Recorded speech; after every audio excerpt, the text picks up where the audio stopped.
Durga Puja उपलक्षे police शांति committee बैठक। बालेश्वर जिला खैरा थाना परिसर में पवित्र दुर्गा पूजा उपलक्षे शांति कमिटी बैठक अनुष्ठित हो जाइछि। भारप्राप्त थाना अधिकारिणी मौसुमी महांती अध्यक्षतार उक्त बैठक अनुष्ठित होता। प्रतिवर्ष पर चलित वर्ष दुर्गा पूजा किपरि खैरा थाना अंचल में शांति श्रृंखलार सहित पालित हेबो सेथिपाई विभिन्न पूजा कमिटी को थाना तरफ सूचना दी जाइथिला। सूचना मुताबक खैरा, डुंगुरा, पतिराजपुर, कुड़ियासाही, डालंग, सुंडीरा, गंडीबड़, महतीपुर, अलीपुर, सारडांग को मिसाई मोट 12टी पूजा कमिटर सभापति, संपादक, कर्मकर्ता एवं सांबादिक उपस्थित थे।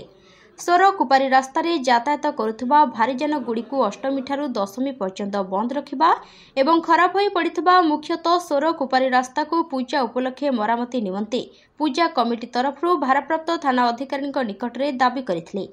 भारीजान बंद पर प्रतिश्रुति देइथबा बेले रास्ता मरामती निमंते पूर्त विभाग को अवगत कराइबे बोली कहिथिले। शांति श्रृंखला बजाय रखिबा पूजा कमिटी को भारप्राप्त थाना अधिकारी श्रीमती महांती अनुरोध करथिले।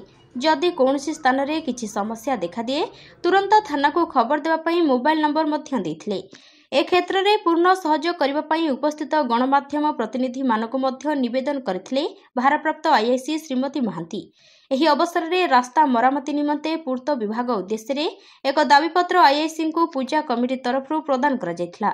शेष में अवसर प्राप्त एसआई श्यामसुंदर बिंधाणी धन्यवाद अर्पण पर बैठक शेष होइथिला। बालेश्वर खैरारू नरेंद्र प्रसाद बेहरा रिपोर्ट, जयदेव न्यूज।